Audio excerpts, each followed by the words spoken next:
Shalom saudaraku yang terkasih dalam Tuhan Yesus Kristus. Firman Tuhan hari ini berjudul Kehormatan, Kemenangan, dan Kepastian Sejati. Terambil dari Amsal 16 ayat 31-33 yang berbunyi demikian. Rambut putih adalah mahkota yang indah yang didapat pada jalan kebenaran. Orang yang sabar melebihi seorang pahlawan. Orang yang menguasai dirinya melebihi orang yang merebut kota. Undi dibuang di pangkuan, tetapi setiap keputusannya berasal daripada Tuhan. Saudaraku yang terkasih dalam Tuhan, menurut Amsal 16 ayat 31, kehormatan atau kemuliaan sejati disebutkan adalah hasil yang diperoleh pada jalan kebenaran. Kata didapat pada yang dalam bahasa Ibrani menggunakan kata matsa, jika diartikan secara literal, ditemukan di dalam, seperti sebuah mahkota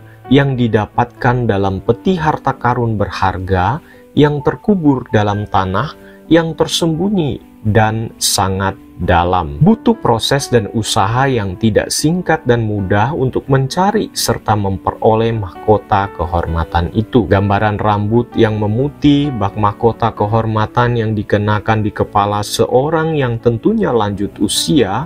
Demikian halnya kehormatan yang diperoleh sebagai hasil dari perjalanan dan usaha yang panjang untuk hidup dalam kebenaran firman Tuhan sejak masa muda tentunya. Hal ini sesuai dengan kebenaran firman Tuhan dalam Amsal 22 ayat 6, di mana penulis Amsal mengingatkan agar setiap orang mendidik orang muda menurut jalan yang patut baginya, agar pada masa tuanya ia tidak menyimpang dari jalan itu dan tentunya beroleh kehormatan sejati, sebagaimana yang dituliskan dalam bagian Amsal 16 ayat 31 ini.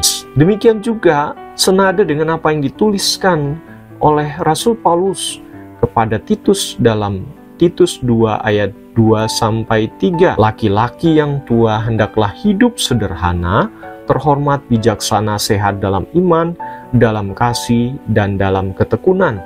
Demikian juga perempuan-perempuan yang tua hendaklah mereka hidup sebagai orang-orang beribadah, jangan memfitnah, jangan menjadi hamba anggur, tetapi cakap mengajarkan hal-hal yang baik. Kehormatan atau kemuliaan sejati diperoleh setiap kita ketika kita hidup sebagai anak-anak Tuhan di jalan kebenaran firman-Nya. Bukan dengan menua secara alami, mengejar jabatan tertentu, kedudukan, pangkat, maupun mengumpulkan harta benda di dunia ini. Sudahkah kita menyadari akan hal itu dan mau menjalaninya? Yang kedua, kemenangan sejati bagi seorang anak Tuhan dicerminkan melalui kesabaran yang ada padanya. Sabar diterjemahkan dari bahasa Ibrani erek apayim ke dalam bahasa Inggris sebagai slow to anger, atau secara literal dalam bahasa Indonesia lambat untuk marah. Orang yang lambat marah adalah orang yang dapat menguasai atau mengontrol rohnya atau temperamennya. Orang yang demikian disebutkan better than atau lebih baik. Orang yang beraksi dalam peperangan dan memenangkan atau menguasai kota berkubu tebal yang dihancurkan dan diduki pahlawan. Marah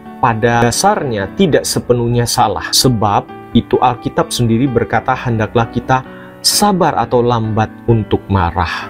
Atau dengan kata lain, tidak mudah marah atau menjadi pemarah. Alkitab lebih mengarahkan kita agar tidak menjadi pemarah, sebab pemarah suka menyimpan kemarahannya di dalam hati, menimbunnya atau dengan jelas-jelas dan lekas menjadikan kesalahan orang lain sebelumnya sebagai alasan untuk marah-marah. Ibarat kuda liar yang hendak dijinakkan, kuda itu tidak senang jika padanya dikenakan tali kekang dan dikendalikan joki atau penunggangnya.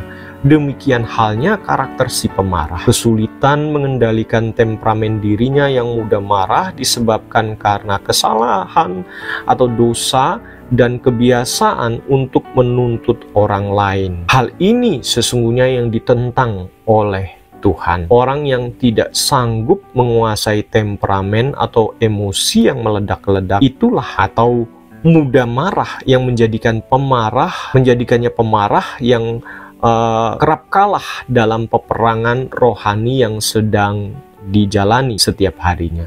Hal ini juga yang menjadikan diri kita tidak beroleh kemenangan sejati. Hanya dengan meladani Tuhan Yesus Kristus dan selalu bersandar pada pertolongan dan pimpinan Allah Roh Kudus, kita dapat menjadi pribadi anak Tuhan yang sanggup menguasai diri dan sabar dalam segala keadaan. Mari raih kemenangan sejati dalam menguasai temperamen kita dengan selalu bersandar pada Tuhan Allah Trinitas. 3. Pastian sejati atas hasil akhir dari setiap rencana dan usaha dalam kehidupan kita bukan terletak pada sempurnanya perencanaan hidup kita atau besar maupun kecil pertaruhan yang kita lakukan. Amsal 16 ayat 33 menyebutkan keputusannya berasal dari, yang diterjemahkan dalam beberapa terjemahan bahasa Inggris, the whole disposing, every decision atau ordering. Dalam bahasa Ibrani berasal dari kata kal mispato, judgment penalty atau keputusan final atau keputusan akhir. Jadi keputusan final atau keputusan akhir dan mutlak dari suatu pembuangan undi menurut Amsal 16 ayat 31 bukan terletak pada pengundi atau undiannya atau yang turut serta dalam undian, melainkan pada Tuhan sendiri. Demikianlah juga halnya dengan segala rencana kehidupan kita. Meski telah dibuat sedemikian detil dan baiknya, namun sesungguhnya hasil akhirnya berada sepenuhnya pada Tuhan. Jika Tuhan berkehendak, semuanya dapat terjadi. Namun jika tidak seturut kehendaknya, caranya, dan di dalam saatnya, maka semuanya berlaku sebaliknya. Seperti yang juga tertulis dalam Yakobus 4 ayat 13-15. Masihkah kita bersandar sepenuhnya kepada Tuhan Allah kita, ataukah kita mulai mengandalkan kekuatan kita kembali? Kiranya melalui perenungan kita hari ini, kita sungguh-sungguh menjadi anak-anak Tuhan yang mau hidup di dalam jalan atau kehendak firman Tuhan, sehingga kita dapat beroleh kehormatan, kemenangan, dan kepastian sejati akan setiap usaha, kerja, dan rencana kehidupan yang kita jalani. Tuhan dimuliakan. Amin.